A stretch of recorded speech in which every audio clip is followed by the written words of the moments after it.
I wouldn't say stupid because it worked for me. They had a very weird 28-day challenge where the person who would lose the most amount of weight and fat percentage would get the next 6 months for free. Wow. So I was like, okay, this is me ending it. So I lost about, it's very unhealthy now, but I lost about some 5.6 or 6 kgs in those 28 days. Wow. So, and then I got the next 6 months there, and then every other day or so I was dropping weight. But then I stagnated at around 100, 102. First option they gave me was 1 year sabbatical. I was like, 1 year sabbatical, I'll just treat it as a vacation, roam the world, and I'll come back. I do not want that safety net. So I let go of that. I think the first 6 months I was very anxious. I was like, what if I was very transparent with you. I was charging maybe 4,000 a month. I had 18 to 20 people. I was like, okay, this is enough for me because I have inherently been immaterialistic. I do not have. And that point of time, I was not cycling much. And running is a much, much, much cheaper sport compared to cycling. I am Venki, a working professional in IT as well as an amateur masters athlete and a coach for endurance sports. You are listening to the Working Athlete Podcast. Here, I talk to working athletes from all walks of life and experts from various sports to provide you with inspiration, training tips, and lifestyle advice. If this is something that interests you, I have a small request from you. Please subscribe to the channel on YouTube, Spotify, Apple Podcasts, or wherever you get your podcasts from. You can also let me know what you like and what you would like to listen to more of by commenting in the comment section on YouTube. I promise to do my best to improve with each episode and bring you the best content that helps you and me get better each day. This episode is brought to you by The Bike Affair. If you are in search of a one-stop destination that caters to all your cycling needs, our today's sponsor, The Bike Affair, is the perfect place to check out. I have known the founders of The Bike Affair, Krish and Gokul, personally for nearly 15 years now. In fact, my first century ride was with Krish back in 2008. They are both exceptional human beings and entrepreneurs that believe in providing exceptional service to their customers. And it shows. With over 14 years of experience, the Bike Affair has established itself as a trusted source offering honest advice and exceptional service. They are offering a special treat for the listeners of this podcast. You can enjoy a 10% discount on your first order by using the code BikeyVenki on their website. So if you are in Hyderabad, visit their store in Kondapur, or if you are anywhere else in India, shop online by using the link thebikeaffair.com. I will leave the link in the show notes. Now, enjoy the podcast. Hi, Gautam. Hi, Venki. Welcome to the Working Athlete Podcast. Thank you so much for having me. So, Gautam, I've kind of been hearing your name pop up now and then. I think through common friends, Yes. you know, which by now are like a ton of them, right? And so I was always curious, and we are of course connected on Facebook, and I see your posts, so I'm aware of you and your journey a little bit, but I'm curious to learn more about it. So that's hence, and today is the first time we met on the ride. So I thought, okay, this is a perfect opportunity to sit down and get to learn more about you. Yes. So thank you for taking the time. To begin with, let us start by talking about what was your relationship with sport growing up. Got it. Even before we get there, right? Like today, when I met you, I was within the inside totally fanboying, remembering all the podcasts I listened to. And then when you asked, do you want to do this? I was like jumping from the inside. But I was like, okay, play it cool. Just be normal. So, honestly, sports has been a huge childhood thing. I think it comes from my amma. She has forever, unlike a typical South Indian parent, has forever pushed me to get out, play a sport. I used to play a lot of cricket and basketball. I still remember, I think I was in class 5 or 6. That was the first time I got a cycle, and I was just riding in our small lane. and while trying to take a U-turn, I fell. And any other parent would have just been like, let's go in, clean up your wound and all. But both my amma and nana were like, no, just ride on this, otherwise you'll forever be scared. Right. So I think I think the biggest push of any sport for me comes from them. And I've always been into cricket and basketball. I played till state level. So all my schooling was in Assam, Guwahati. So I represented Assam in the basketball team. I played till the under 19 level in cricket. Wow. But somewhere school got over, I started studying for chartered accountancy, and then I moved away from home. That was my first time moving away from home. So I had all the freedom, right? So I started eating a lot, drinking a lot, smoking a lot, and by the time I realized my chartered accountancy was done, I was this 120-kilo obese kid. Oh who my was, God, yeah, 120. yes, Wow. was completely out of everything. But I think right after I finished my CA, I was called back to our school for something, and I pretty much was unable to climb a floor of stairs without stopping. Wow. I came back from that trip. I was sitting at home. I was telling that to Amma. She was like, it was slightly, slowly reminding me how I used to be and all. And that got something into me, and I started going to a local gym. But I think certain things I do not believe in God or destiny, but I think like certain things are meant to happen. The gym I used to go to, that local bike shop, the Bike Affair, had a store right under the gym in Jubilee Hills. Wow. So because there was Bike Affair there, till that point of time, I never knew there's this sport called cycling. I never knew bikes could be this expensive. Right. And this was 2016-17, when bikes were actually not as expensive as they are now. So I used to rent cycles from them, and then I used to go on these weekend rides. In fact, the ride we did today was, I think, one of the first rides I did. It took me some 5.5 hours to complete it at that point of time. But then I had another friend at the gym who would run. A lot of the cyclists would run. So I slowly started running with them. And somehow I gravitate more towards running. Even now, I'm more a runner than a cyclist. I just like the purity of running. Yeah. So that's what got me into running now, and it's been like 10 years now. Wow. Wow. Yeah. So, yeah, when you say the Bike Affair in Jubilee Hills, Yeah. they had it for a couple of years, I Yes, think. 2-3 years. Yeah. 2-3 years. The main one, of course, being Yeah. in Kondapur. Yeah. And that got you Exactly. curious, and that Yeah. got you started. Wow. Exactly. What a coincidence. So you mentioned that going back to school Yeah. for some event and not being able to Yep. climb a flight of stairs Yep. got you thinking Exactly. that Yeah. what is happening with Yep. you, right? When was this? This was- How old were you? I was 2015. That was 22. So March 2015 was when I gave my CA finals, and I just went back to school for something. Right. And as soon as this happened, I was like, this was the same school where I used to bunk classes and play for 5-6 hours every single day. Right. Like for context, until my class 12, right, I would wake up at 4, go for cricket practice, come back home, rush to the school bus by 7:20, come back home at 3, do an hour of strength and conditioning, go for basketball practice, come back home at 6:37, and then crash by 7:30. This was my entire childhood. Right. So I just like, it was more a tube light moment that how do I go from here?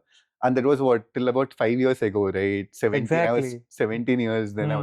I was like, how do I go from here to this within about 5 years? From right? competing at state level Exactly. in basketball and I know under 19 cricket and all, Yeah. to fast forward 5 years, Yeah. 120 kilos and Yeah. not being able to Yeah. take a flight of stairs. It's quite a sea change. Yep. What happened in these 5 years? 5 years? So one, I'd moved to Delhi for my CA and college. Like I said, newfound freedom, right? I was forever at home. It was not like I've always had the freedom at home to do whatever, but it was just like a new city. I made new friends. Eating out every day was normal. Going out, whatever money I had, we would unknowingly or knowingly drink a lot. Now when I think of it, I was underage drinking as well, but I think one thing led to other, and then studying for CA itself was stressful. I would either study or this. And then from there, I moved back to Hyderabad. And once I moved back to Hyderabad, I think it was more the structure I had. Like for my CA finals, I would go to class in the morning, Then my entire day I would do articleship at a CA firm, and then I would again go to a class in the evening. Right. So that point of time, you're perennially eating out. I got into smoking quite a bit for I don't know for what joy. It was never. It was just a cool thing to do. Right. And then being in Hyderabad, every Friday used to be like go eat a full biryani at Bawarchi, then go for a movie, Right. and then come back home. And there was no physical activity, right? I suddenly went from someone who would be super active to like a completely sedentary lifestyle, and I somehow never missed it weirdly. Like even in Delhi, my college had a basketball court. I could have just got back to that team. I somehow just, I think it was just, I was at that age where I moved from a very small, like Guwahati compared to Delhi was a very small city, right? Yeah. Even now. So Yeah. I think I was just excited to meet more new people, find friends, date others, Right. just do cool stuff. Nice, That nice. time, Yeah, you know, for different people, Yeah. you know, it happens in different but similar ways, Yep. right? You kind of tend to veer off the path that you have been on Yep. for some time. So when that happened, when Yeah. that realization happened that, okay, I need to do something. Yeah. So what were the initial steps? You said you went to the gym. Yep. So there used to be a gym called, there still is a gym called F45 here. So I went there, I asked for the membership fee. I heard I came out. I'm like, I'm not paying this much. And then again, Amma was like, funnily enough, what I tell to the people I coach now, she in 2015 was like, think of it as saving lakhs of hospital costs in the future than what you're paying Exactly, right? to a gym now. So she was like, I'll pay for 3 months. After that, you take a call. So she paid for 3 months. The first 2 weeks were terrible, man. Yeah. Like, I thought I'll die. And then you know how a lot of this group workout activities is, right? That people tend to push you a lot, even though you do not have it in you to do it. And every day I would climb that floor of stairs and I would see Gokul sitting at the store. And just the way the store was, it always fascinated me. It reminded me of how I would cycle to my cricket practice or basketball practice during my childhood and all. Right. So I think the gym helped just in terms of consistency.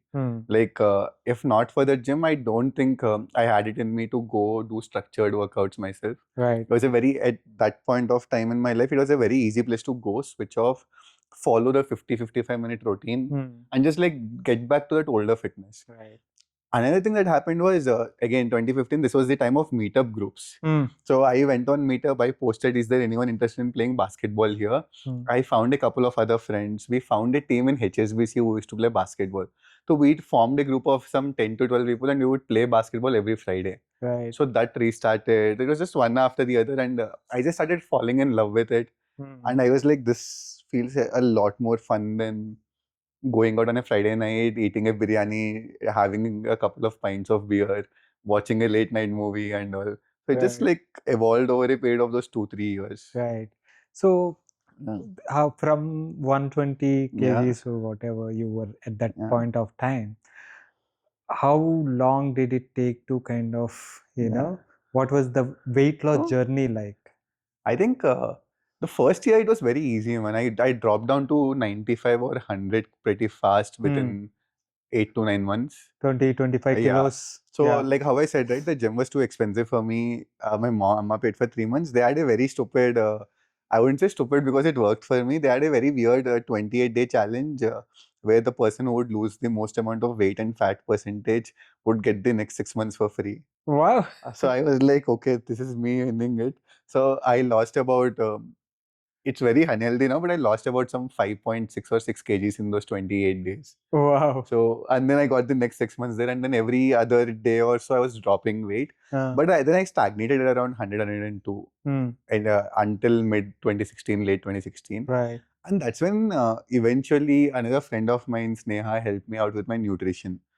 And that's where I went from, I wouldn't say magically, I systematically went from almost 100 to 80 to 83 over a period of 9 to 10 months. Wow. It was not any drastic change, or it was not any fad diets or whatever. Right. You were just systematically calculating what my basic metabolic rate, resting metabolic rate was, what am I eating right now, how much calorie deficit I should be, ensuring I'm getting all macros. Right. And every week I was just losing inches, dropping 0.25, 0.5 kg, which did not feel like a lot week on week. Yeah. But put those 6 to 8 months together, and I just went from 100, 102 to 81, 82. And another 20 kilos. Exactly. Yeah. So this entire thing would have been from 2015 April to end of 2016 or early 2017. Right. Because Jan 2017 was when I actually ran my first marathon. Wow. Yeah. So these 2 years, Yeah. the first, how I perceive it is the first 20 kgs was not thinking too much about nutrition, but just trying whatever you can in the gym, or following those challenges and stuff like that. And then the next year, with a lot more structured nutrition and stuff. So what were the key differences between those two approaches to weight loss? Honestly, the first 1 year, even though I was losing weight, I was getting injured a lot. I was also in that, you can say, David Goggins wala mindset that you push through this. Right. Like my tendons would hurt, and I was like, you're just overweight, you have to get through this and all. I was not recovering well, I would not sleep well. But I think just getting in that movement, it was also easy for me because I had some base fitness hidden somewhere. Right. And that automatically made me tired enough that I was not going out much. I was sleeping early, skipping outside food and all. But then the structured nutrition helped me a lot being injury free. I was able to recover well. I was sleeping well. I was not very erratic in terms of throwing tantrums at. And I think that's what has set me up for the future as well. Right. Where I was able to, I was not cranky. And I was just in a very healthy way. I was looking forward to working out, then just telling myself mentally too, you have to get this done types. Right. I think that's what, in fact, made me curious as to, acha, there's science to it. It's not just blindly going and doing it. And that's when I started studying more about nutrition. Because I felt like there's smart training, there's hard training, right? All you needed to do is smart training. You do not have to like overdo stuff. Right. So that's what intrigued me a lot about nutrition and training philosophy. Nice. So let's get a little bit more into that nutrition aspect, where it helped you in a structured way lose, while also not be feeling fatigued or like cranky and stuff, right? And being able to recover from whatever work you are putting in. So what was your typical diet or nutrition like during that point of time? I can vaguely tell you because it's been a while. Yeah. So at least this 1 year when I was taking help of Sneha, my friend, I would do 5 meals. I was not starving myself. I was not doing intermittent fasting or anything. I would do 5 meals. The 3 main meals of breakfast, lunch, dinner. The breakfast, and even before this, the first thing she made me do was get blood work done. And I was grossly deficient in vitamin D. My vitamin D was 3 or 4. I was very deficient in B12, and I was obviously getting injured, right? So we got on D and B12 supplementation. So blood work is even now I like keep getting blood work done every quarter, and I take supplementation if necessary. So that was a bigger change. Then I would do breakfast, lunch, dinner. I would do a small portion of fruit between breakfast and lunch. I would do a scoop of protein between lunch and dinner. The major difference happened in breakfast, lunch, and dinner. Coming from a South Indian household, my breakfast would be slamming 3 dosas, bucket chutney, and a bowl of sambar. Now, it's not like I was eliminating anything, but that got reversed now. Like, let's say that chutney got replaced with just 1 teaspoon of chutney. I would do 2 eggs on this side. I would still do that bowl of sambar, but instead of doing 4 dosas or 5 idlis, I'm doing 2 dosas or 2 idlis right now.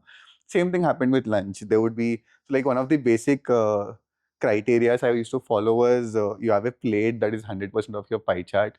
50% would be veggies, 25% would be protein, 20% would be carb in it.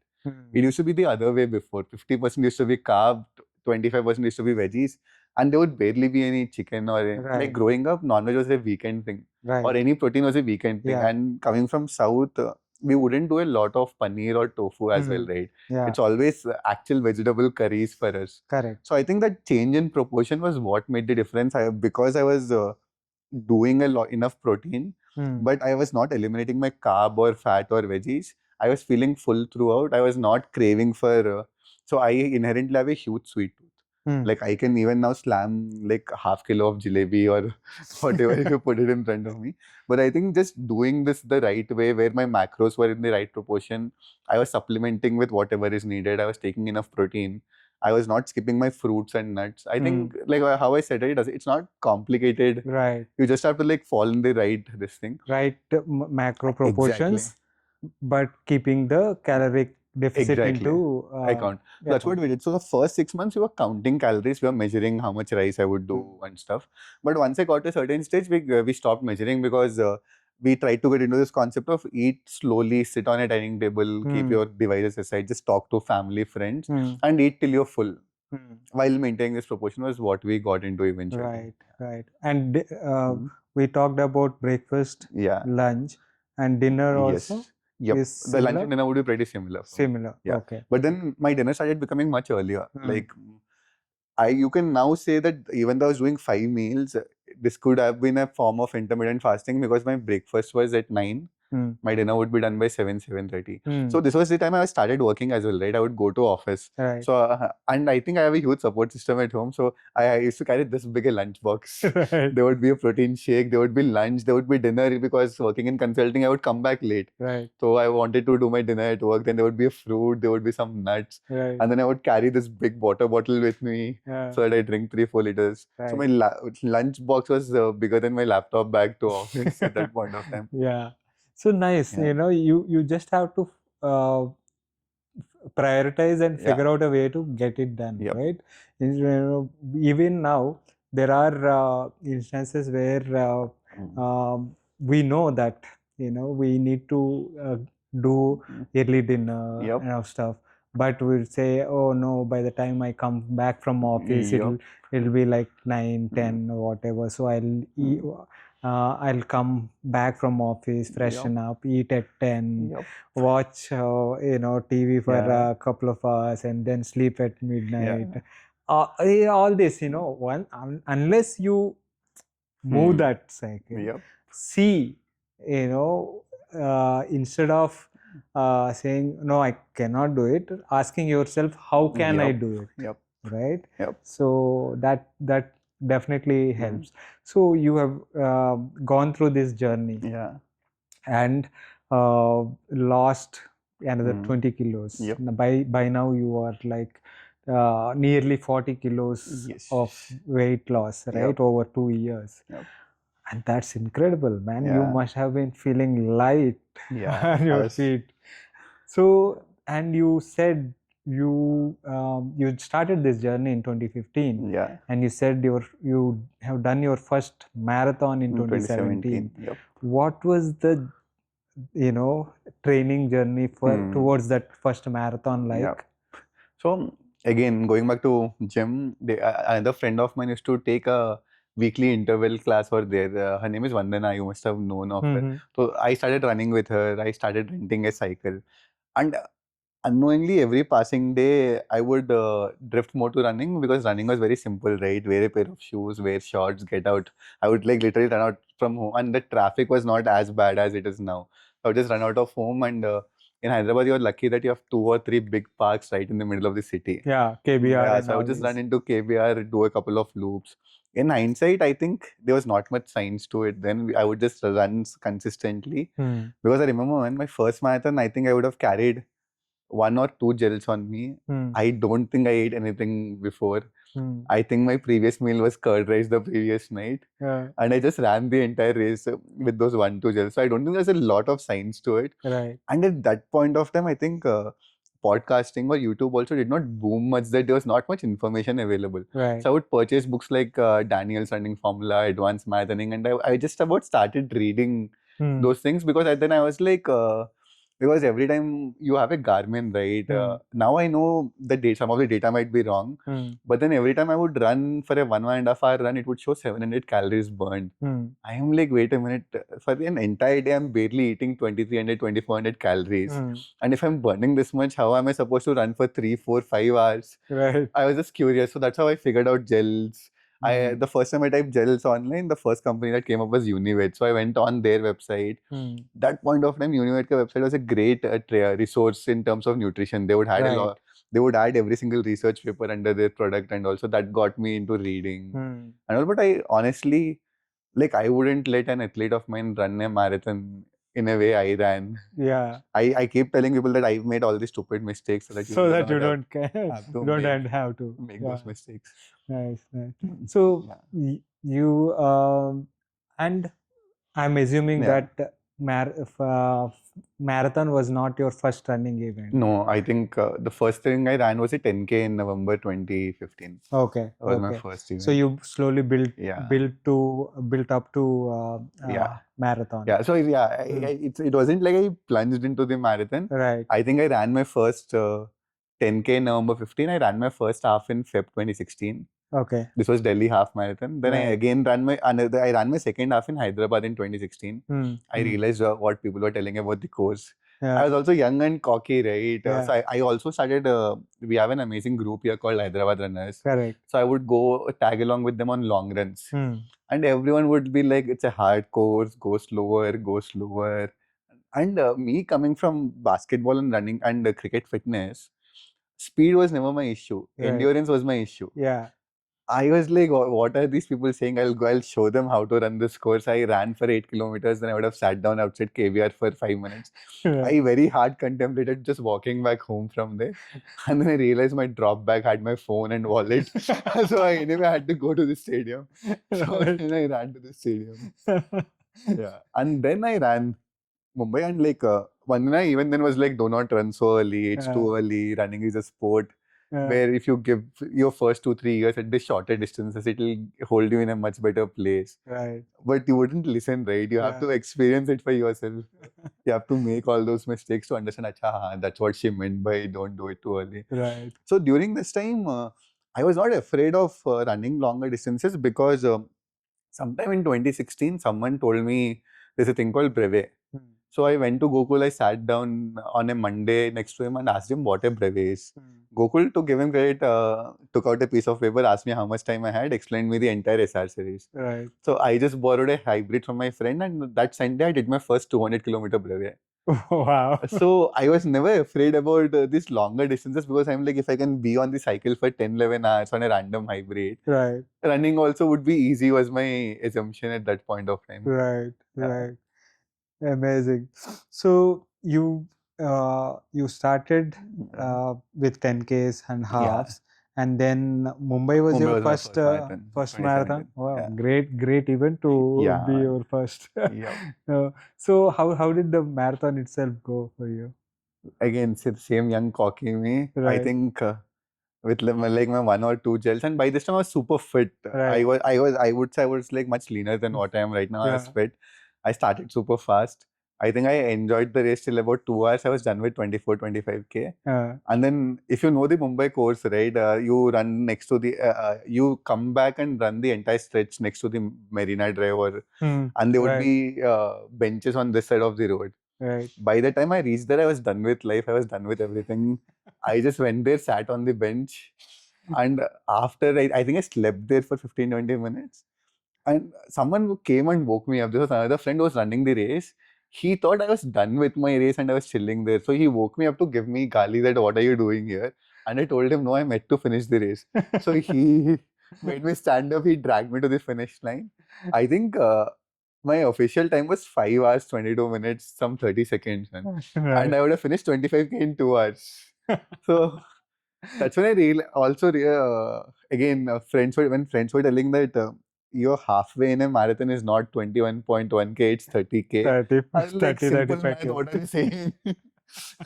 that was it. I realized, acha, this is what bonking means. Nice. Yeah, we all have to do these, Exactly. go through these, right? Yeah. Hard knocks, school of hard knocks, and I also think it's difficult for people who feel like they know it all. Yeah.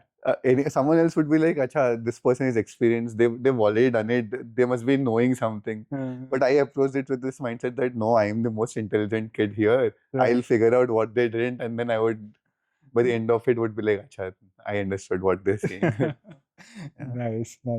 So you've made these mistakes, you've done these events, Yeah. and learned some Yeah. stuff, right? So how did you approach your next events differently, or did you? I did. So as a group, at least in Hyderabad at that point of time, so I think there is a very unpopular opinion when I say this to friends, but I feel like every city has their own running philosophy or running culture. And within India, I've always felt like Bangalore and maybe Pune were at least 5 to 10 years ahead of everyone else. So at this point of time, we as Hyderabadians, we were stuck in that MAF running, which is maximum aerobic function running, and do a low carb, high fat diet, wala formula. So after this test that I did, instead of wearing, I wish I weighed more towards what other people are doing, like consuming more carbs and all. But I went the MAF way and the low carb, high fat way. Because again, I was like, this makes sense, right? You have unlimited fat fuel. There's only so many carbs you can eat. So that was my biggest change. And to actually give it credit, that helped me in the initial 1 2 years, man. I dropped even more. I think that was the lightest I've been. I ended up dropping down to 73 or 74. Wow. I ran my second marathon in 3 hours 57 minutes. I ran my third marathon in 3 hours 38 minutes. I ran a half in 132, and these were all like barely 1 or 2 gels and nothing. I ran Comrades. I finished Comrades. Wow. So it was working and I then drifted towards trail running.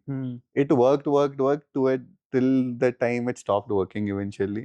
So, and the first couple of years were good for me, but by early 2019, I started getting injured because I'm not saying this is one way for everyone. I feel like every body is different. Different things work for different people. Right. But for me, what happened was my metabolism just nosedived because I was only doing 2 meals a day. And then my ligaments and tendons started getting weak. I also was not eating much meat then because I was predominantly vegetarian or vegan for a while. So it got to a stage where my body stopped responding. I was getting injured again. And I think 2019 Jan was when I started a trail race in Hong Kong. There was a 100K and I got timed out at 80K. I came back, ran a half marathon here. And then I was like, this year TCS 10K, I want to run a 35-minute 10K. I started training for it, did a huge workout one day. I woke up next day, I could not get out of my bed. I was like, there's something weird burning here, which eventually ended up being a meniscus tear, Right. which people misdiagnosed. So for 5 6 months, I was just roaming around physios and orthos, not knowing what to do. Right. And so automatically my mileage dropped, training reduced. I was a bit clueless as to what to do. So my weight increased because I was used to running a certain mileage. Yeah. And because of all that stress, I stopped eating only 2 meals a day. I started eating junk. I have a huge sweet tooth. So that, and then COVID happened. Oh So, man, there yeah. is so much to unpack there. Let's start by by talking about MAF and those 2 years of following MAF and low carb, high fat diet, and how when it worked, how it helped, and when it stopped working, how it did. And then let's dive a little bit into maybe Comrades and stuff like that. I think honestly, for a lot of us amateur runners, MAF helps because I feel like most of us do our easy runs not easy enough. That is so true, man. Yeah. We are worried about what our average pace on Strava is. Yeah.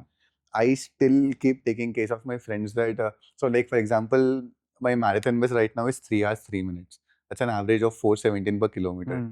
Most of mine and Balram's easy runs are anywhere between 6 to 6:30 based on how we are feeling that day. Yeah. And then I would see all these people who would finish half an hour behind me in a race run their easy runs much faster. Yeah. So I feel like that's where MAF helps because you're so fixated on 180 minus. So for people who do not know MAF, what MAF says is 180 minus your age. And there are certain permutations for in case you're training for a certain number of years, you do +5. If you fall sick frequently, you do -5. And your heart rate during the entire run should not go more than that. Yeah. So you're so fixated about keeping your heart rate under it that you tend to actually run your easy runs easy. And once we do that, at a cellular level, our mitochondria get stronger. We just get much more stronger. Our aerobic base increases. And I think that's what results in the initial benefits of MAF. Right. to do it more scientifically, if we actually have access to labs or something, what I would recommend people is do an LTHR test that sets our zone 1, 2, 3, 4, 5 in a 5-zone model, Right. and do all your easy runs in a zone 1, zone 2. That's what essentially ends up happening for most of the people in math. Correct. They just end up running in their zone 1 and zone 2. Right. I feel like that's where math helps. But after a while, there's not enough intensity in that program. You can't just be single-mindedly be like, I'll just have all my runs under this space. You need to add more intervals, more strides, more marathon pace workouts. So like when we were veering towards math, lot of running groups in Bangalore especially started doing a lot more marathon pace long runs. And then we would be like, it's just a matter of time before they get injured. You can't run at this intensity forever. But they clearly did not. Yeah. So that is one thing that is the simple thing I think that works with math. I think similar thing with low carb, high fat, man. Now there's enough science which says that over a period of 6 months, you being in a caloric deficit diet while having all your 3 or macros would be same or even faster than a low carb, high fat diet. I think being in a high fat diet, you tend to lose weight initially a lot because of all the water loss that happens. Right. And then you tend to eat less. Ketosis process happens, your appetite reduces. Someone like me who had sweet cravings would stop eating those sweets because of that. So I think all those indirectly benefit you. But at least in my case, what happened was because I was doing such less frequent meals, my metabolism nosedived. My body would stop responding. I would start putting on a lot of weight eventually. And at least what a couple of doctors in my told me was, you doing low carb, high fat, while consistently not meeting your protein, would have resulted in your meniscus tearing because your muscle groups, bones, ligaments, tendons were not strong enough to support it. Right. So the initial results happened because I was running easy. I was also dropping weight because I was eating less. But whatever benefits I gained over those 2 years, it took me 4 years to correct it, because after 2018 Mumbai, my next marathon was 2023. So I essentially lost those 4 years in this trying to get back to it. Yeah. That's crazy, right? Yep. You know, we tend to experiment a lot with ourselves, and we need to. Yep. You know, if we have to learn something, but also there are pros and cons to each of the approaches we take. And we need to, but when we tend to start on something, we say, oh, this is the thing. The silver bullet syndrome is always there with anything that we do, right? When anything new that we try, okay, I think this is it. This is the thing, and it will be good for the rest of my life kind of thing. But I also feel like our bodies are more complex, man. Like for every one person like me who's putting it to whatever I did going wrong, I myself know at least 5 people who've been doing the same stuff for 1-2 decades, and that has clearly worked for them. Right. So that's why I keep saying there's no one single method or one single thing that might work for everyone. Yeah. So that's the thing, right? Yeah. We need to be while being, experimental enough, and while being focused enough, we also need to keep a little bit of an open mind to see, and observe what is working, what is not. Is it like going in the right direction and stuff like that? But like you said, it is also, anything that we try is not just, it is multifactorial. Yes. Right? A lot of other factors kind of come into the picture and take care. For people for whom it's been working for decades and decades, clearly they are doing something right. That those 1 or 2 factors that might be missing from our kind of implementation, right? So that's crazy, man. So when you were following this, you did Comrades, you said. Yes. That is in an 89 kilometer, one of the most prestigious ultra marathons out there, happening in Comrades South Africa, right? So it alternates between two cities. Mm. They started this to commemorate their World War One veterans. Mm-hmm. The race takes place between Durban and Pietermaritzburg, Okay, and every year it alternates directions. right. Nice, Yeah. nice. So when you did, it was 89 Yeah, it was kilometers. 89 that year. So how did that go? That was, I think, till date, that's my most experience-wise. Yeah, That was it. that was it. Like you Yeah. need to understand that all the people in South Africa who's spectating this race, Mm. for them it's a national holiday. They were born into this race. Right. So every village you pass through, there were people just standing there cheering for us. There were big rugby players, there were cricket players. Sean Pollock was standing there handing out beer to people. It Wow. was like an entire experience, especially for someone who hasn't gone out of the country to run a race Right. before that. It was just an experience. Yeah. And again, falling back to the same philosophy, like I still remember even before going, one of our founding members of Hyderabad Runners, Rajesh Vecha, Yeah. was like, there's a very long race. I know you are young, but run the first 60 kilometers just being angry that why you're running this slow. Yeah. I gave him a thumbs up. I think that was my second fastest marathon. So I was enjoying till 45, 50 kilometers. And then I was dead. Right. So to explain you the beauty of that race, right? I think 72nd kilometer is the last climb.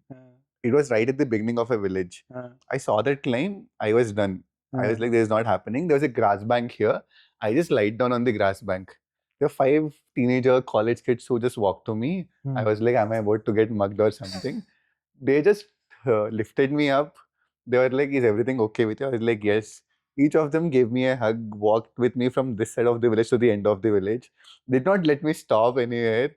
And they were standing there till I started running again. Wow. I think it's just it's a race which everyone has to experience at least once in their Wow. this time. That's crazy. So how long did it I take think for you? it took me 10 hours, 8 minutes. I ran. After running the first Second half, first marathon is the second fastest. Yeah, so I think I went through marathon in 3 hours, 48 minutes. I went through halfway in 4 hours, 12 minutes. So I also have a different theory. My target was 8.5 hours. Okay. So and then when you think of it that you went through halfway in 4 hours, 12, that was not bad pacing. Right. I just screwed up the race, so it just looks extremely. I also had one of my most scariest moments in that race. So Comrades is big on pacing buses.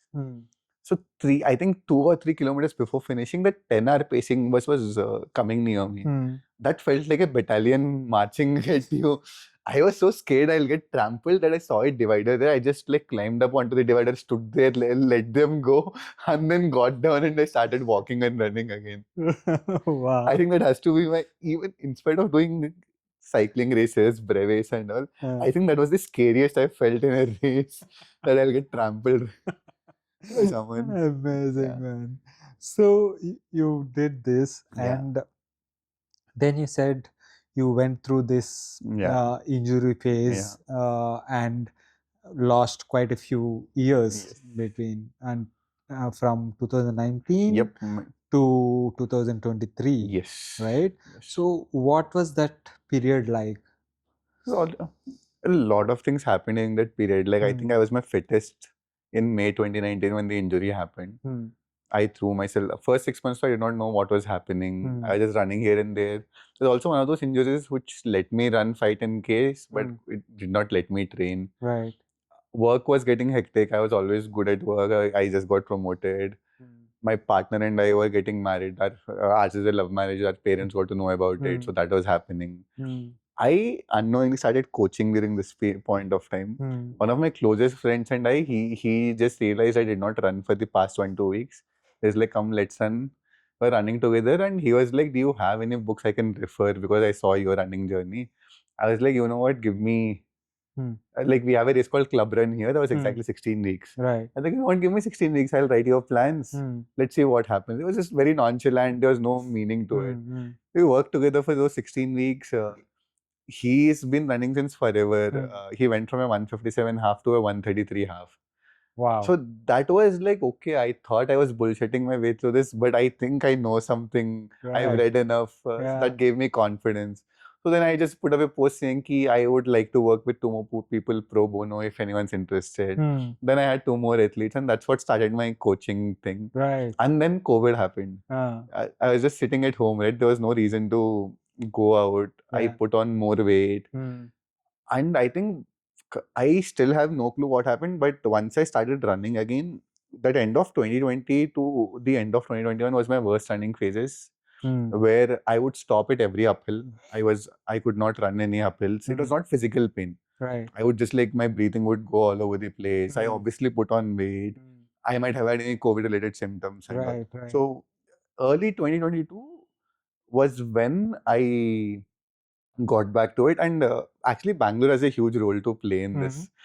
We had moved to Bangalore because early 2022 was when I decided to do coaching full time, because COVID also put a lot into perspective, right? Till COVID, I was in this mindset of I'll be the youngest partner at EY by 34, 35. I have forever been investing aggressively. I'll work till 40, 45. I'm done. I'll retire, and then I'll do whatever I want. During COVID, first phase, I saw older people die. Then I saw my own friends die. And I was like, dude, you have this fancy ass 10-year plan. But what if you're not alive till then? Right. So it also put a lot of things into perspective. So I was like, let's start enjoying a bit and all. So early 2022 was when I left my job to do this full time.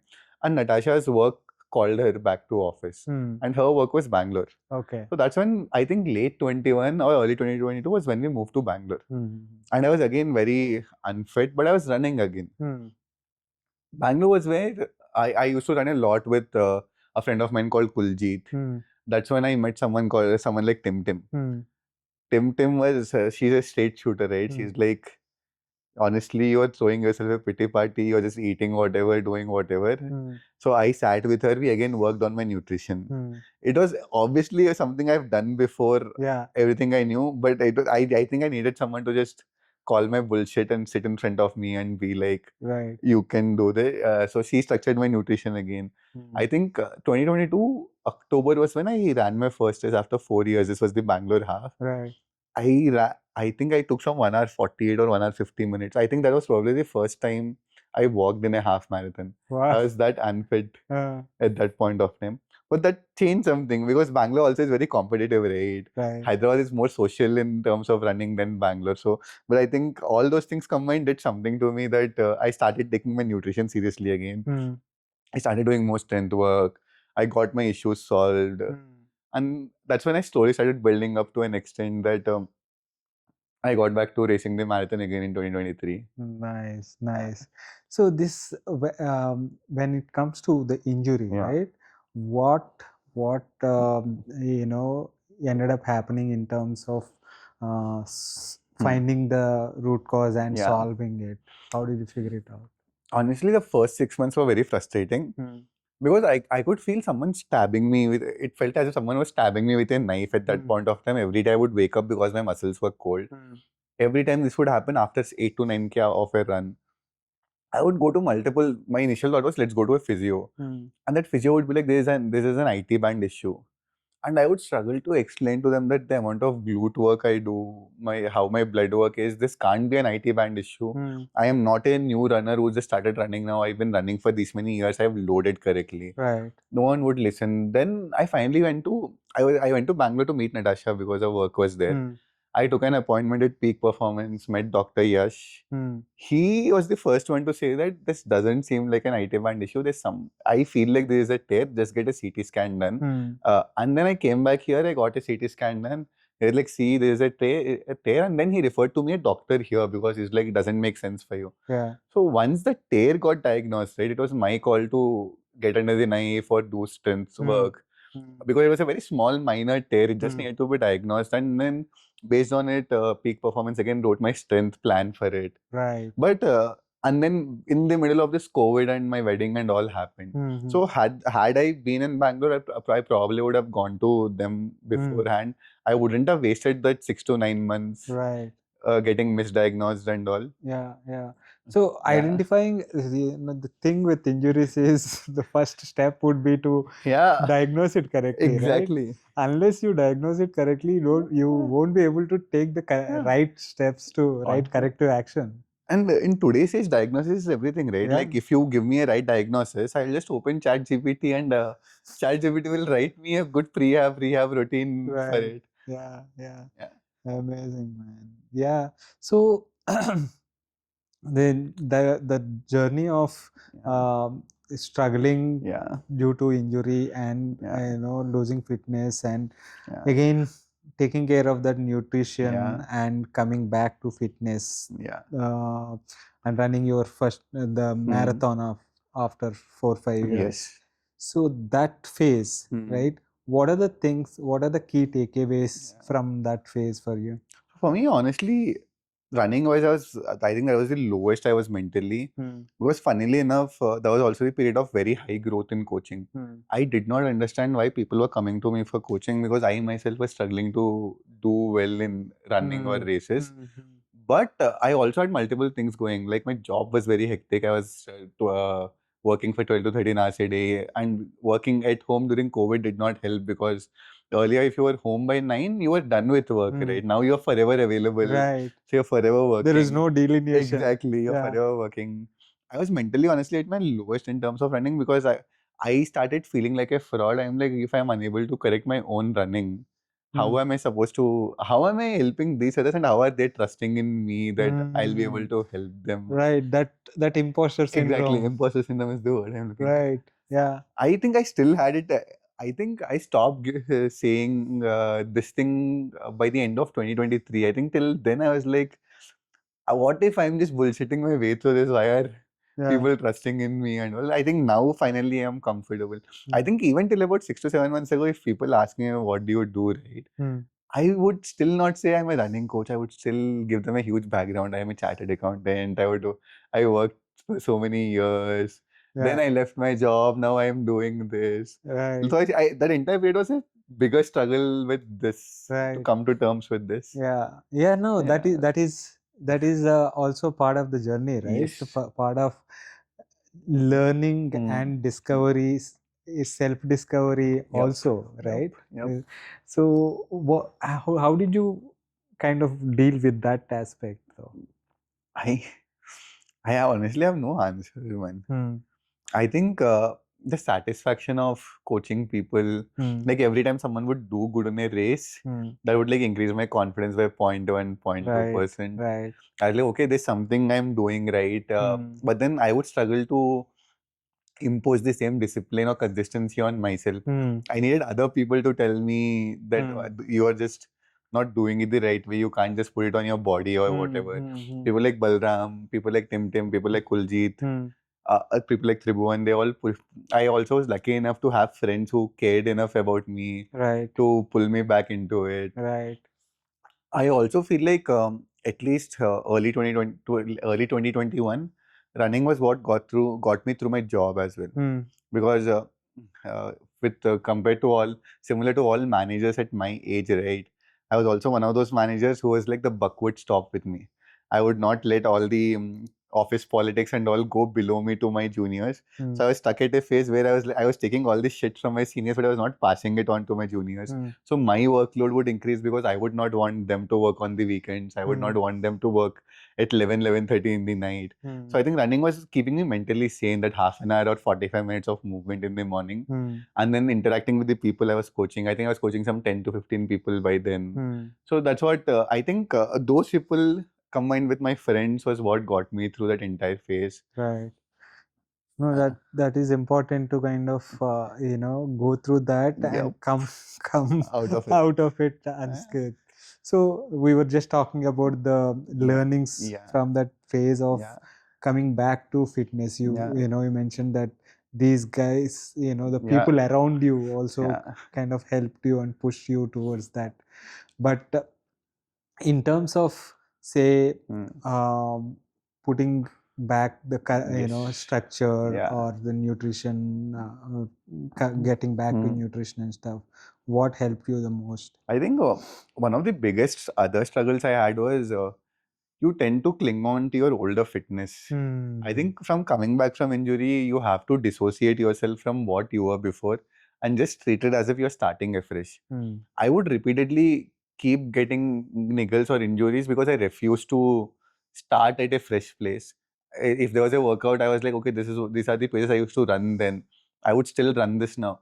Completely discounting the fact that I was running more mileage in a month than what I did in like 2 years at a stretch. Yeah. Discounting the fact that I'm 10 to 15 kgs heavier than what I was then. Right. I think that was one of my biggest tube light moments when I was like, finally was like, let's dissociate yourself from what you used to run.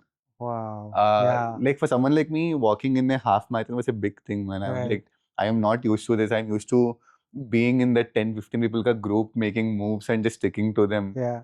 So I think that's what eventually got me back, mainly. The nutrition part is actually easy, right? You know what to do. You have done it multiple times and all. You just have to be in that mental headspace to do it. Right. No, that I really identify with that part of disassociating yourself from your older fitness. Yeah. You know, there are, it can be due to multiple reasons. It can be you going through injury, you losing fitness because you had a tough period at work that you needed to spend more time on, and hence less training and all that, or you know, you have put on weight due to various reasons, and all these you have to kind of consider when you are trying to put in the same pace intervals. It's, you know, when you're looking at you know, your FTP might have dropped like 100 spots and you want to still do your VO2 intervals at 350 or something. Doesn't really make sense at all, right? So it's same with running. Another amazing thing that happened to me was Tim was the first one, was like nutrition. After the Bangalore half, I went back and ran Malnad. Malnad 50. Malnad as a race is very close to my heart because they were one of the first people to put I think they're still one of the only people who put a very high quality trail race in the country. And for anyone who wants to, free endorsement, anyone who wants to run their first trail race, there's no better race than doing the 30K at Malnad. That's a brilliant introduction to trail. So I went back there, again refusing to accept my fitness. I started with the lead pack in the 50K and I eventually DNF'd at 30K. I had another friend called Sanat who was running the same race. He won the race and all. Both of us pretty much started a running journey together. Both of us had trail aspirations. And he that day after the call was like, bro, we started together. We were almost on the same path. And today, after 7 years, I'm winning this race. You're not. And he was the one who told me that a coach can also have a coach, because it's easy when you're writing plans or structuring plans for someone else. You're working purely based on data and your intuitiveness for them. But when you're doing it for yourself, there's an emotional angle to it. You're not thinking with a clear mind. So he pushed me to find a coach and work with a coach. Right. And I think that was one of my best decisions that has happened to me as an athlete. So that's what changed my mindset from early 23 onwards, that the last 3 years was me being an amazing coach. This is the year for me as an athlete or a runner. I don't think, had I not had that conversation with him, I think I would have still been making the same mistakes even now. No, that is also an interesting thing, right? That you having a coach basically takes a lot of decision fatigue out of the equation, I think, isn't it? And it'll, apart from being a little bit more objective, a coach, he'll also end up being an accountability partner, and taking that decision fatigue out of your plate. All these are, you know, very important aspects, right? And like you said, you would take that emotional angle out of that equation when you are putting a plan for yourself. So these are the two things that kind of really helped you get back on track. Honestly, if I have to put it in one sentence, support system, man. I don't think without the push from Natasha or my parents and with all these friends I mentioned, I would have very easily gone back to, let's go out on a Friday night, have a couple of drinks.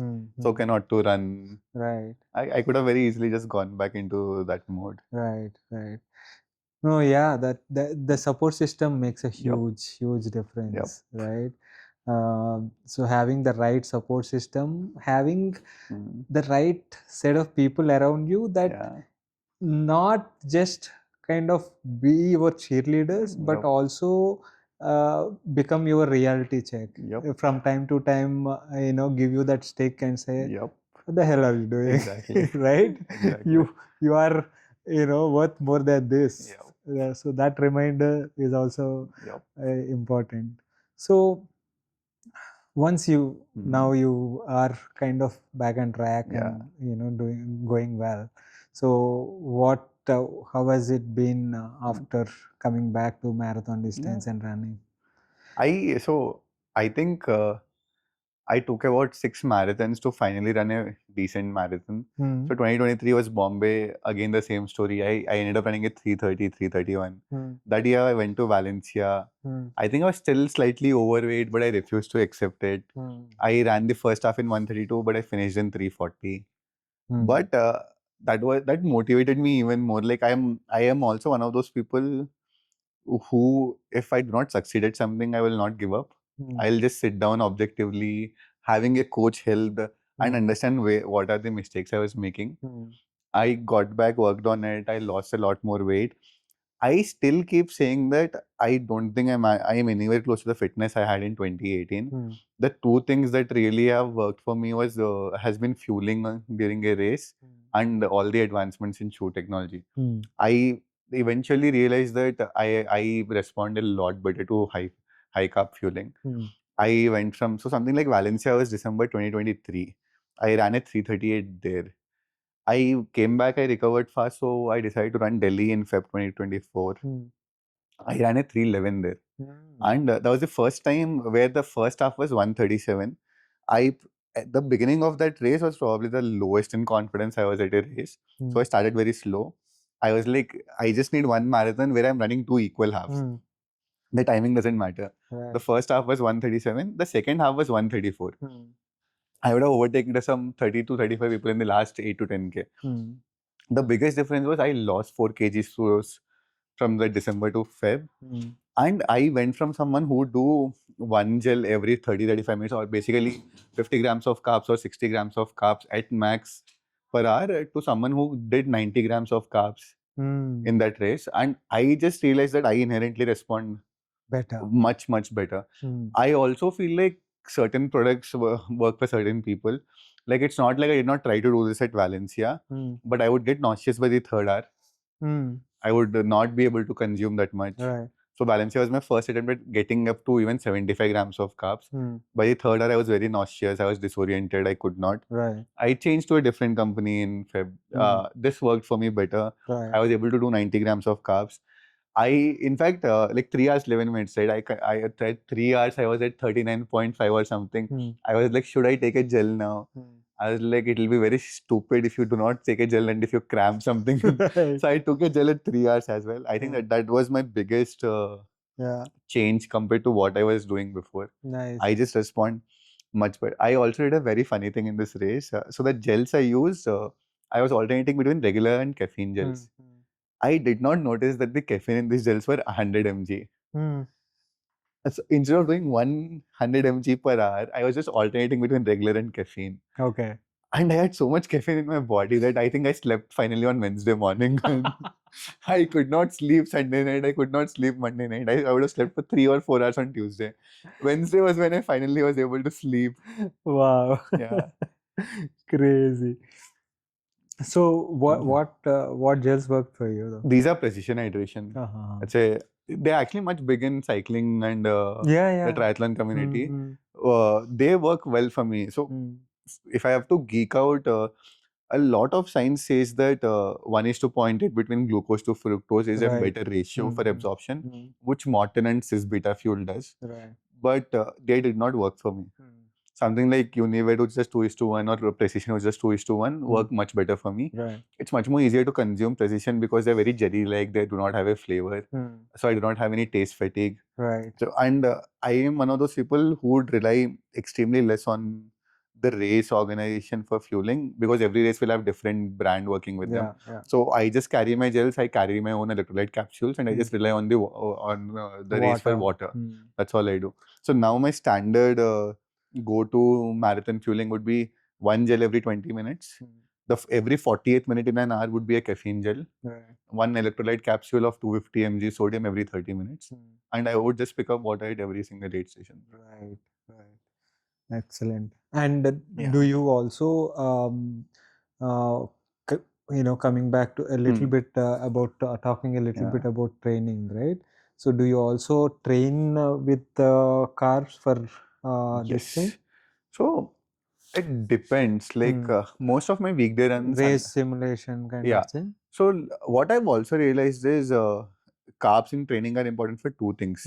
One, for gut training. I can't expect to do all my long runs at 25-30 grams of carbs per hour and then directly go to a race and expect my gut to be okay. Right. The other big thing I've realized is there's no need for you to feel tired at the end of a long run or a long ride. Right. If you consume the right amount of carbs, if you consume the right amount of fluids, you shouldn't be dehydrated at the end of the ride or a run, or you shouldn't feel very tired at the end of a ride or a run, which is enhancing your recovery.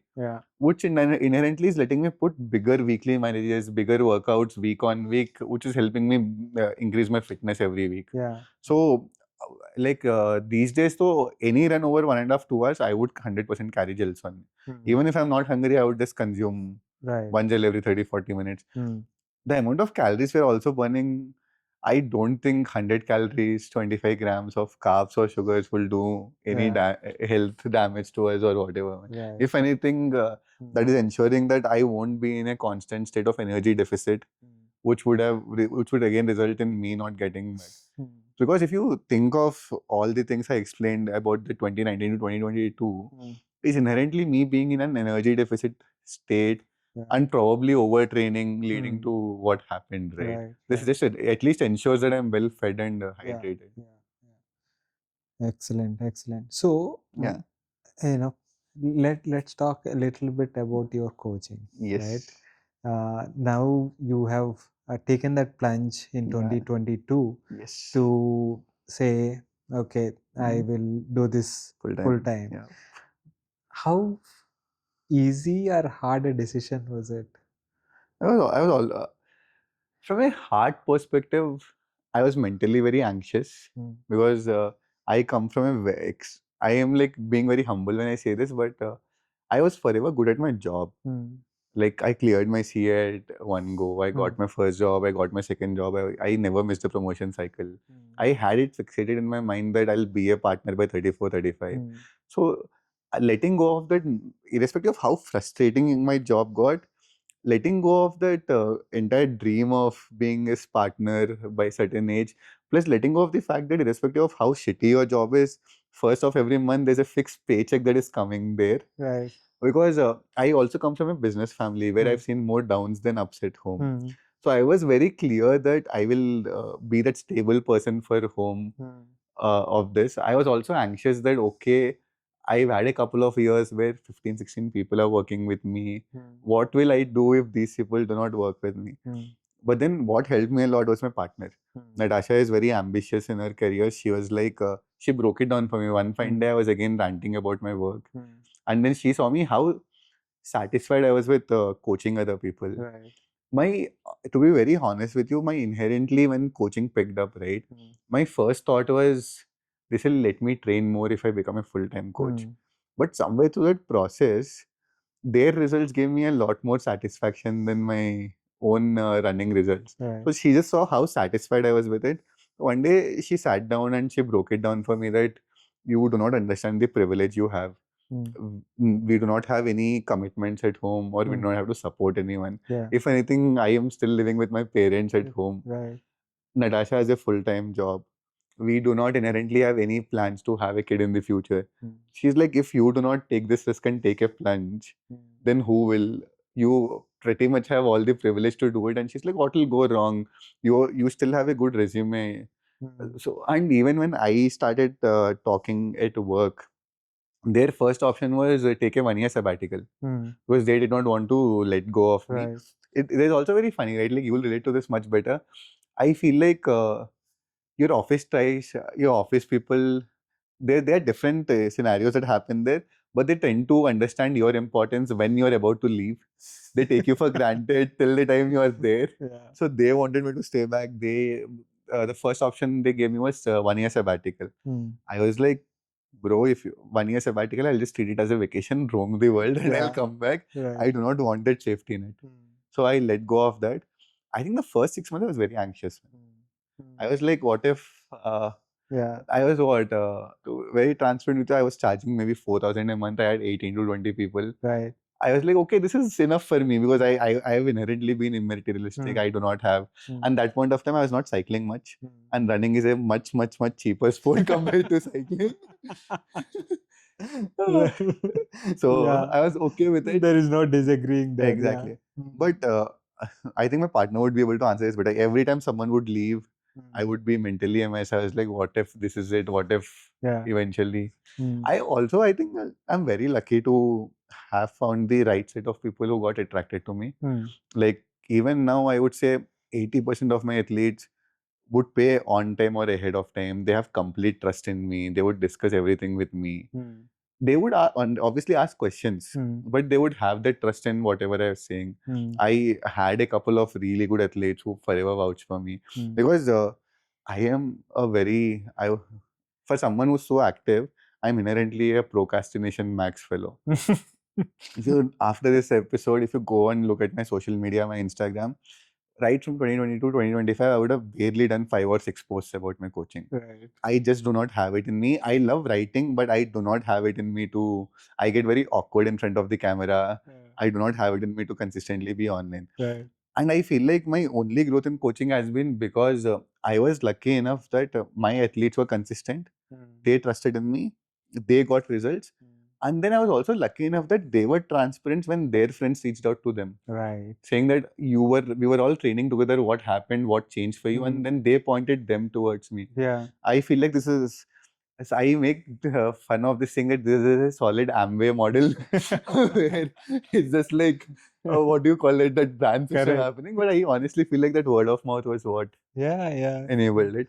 That's the best way to go about it. In fact, forget then even right at the beginning of 2024, I was telling Natasha that I think this is it. This will be my peak. Someday it has to end, right? You can't forever have good years. Right. I don't know, and it's working. Yeah. Good, man. As long as you put your heart and soul into it and keep doing good work. I mean, that inherently is my philosophy. Right. I might be wrong, but I honestly feel like this. If someone wants to figure it out themselves, there's enough resources out there. Yeah. Nothing is secret anymore. We are in an age where elite Olympians are putting out YouTube videos about their training and all. Right. There's enough science out there. I think if I were to say what my secret sauce with coaching is, I genuinely just care and I'm forever available. Right. And I feel like the more you know the person you're coaching, the more you understand where their inherent motivations are coming from, and you'll just be able to coach them in a better way. Right. And I think just genuinely like what you said, right? Doing good work and caring about them is what. Yeah. Amazing, man. This has been, I mean, we can go on forever. Yeah. This is just, talking about the subjects we love. Yeah. But we'll pick it up again, maybe part 2, 3, 4 at a later point of time. Yeah. But this has been fantastic today, sitting down and, learning a little bit more about your journey, man. Thank you for taking the time and sharing your experience. Thank you so much for listening to. But also let us end this with one thing that I always ask, my guests. Yeah. What are some of the learnings that you would love to share with fellow athletes? Interesting. Learnings. Honestly, I think the sport we are in, right? Yeah. There's no instant gratification in it. Right. You either have to love it or hate it. And I feel like motivation is overrated. Motivation eventually dies. Yeah. It's consistency and discipline and enjoying the sport is what matters. Right. Like no one's forcing us to do this. Every Sunday on a long run, I have that one split second where I'm like, I could have happily slept in my bedroom. Why am I doing this to myself? but no one's forcing us to do this. We are privileged enough to be able to do this. Right. And that's been my change in philosophy in racing also. Every bad race I have been like, I'm just lucky enough to be able to do this, travel to this place, run this race. The results don't matter. The training is where the fun happens. Right. I like to put it in one single sentence. I feel like we are not in a sport where instant gratification happens. You Right. genuinely have to enjoy this sport and have to remember that it's a privilege for us to be able to do this. Yeah. That's all that matters. Awesome. That's a great way to end Yeah. this. Thank you for taking the time. Thank you so much, man.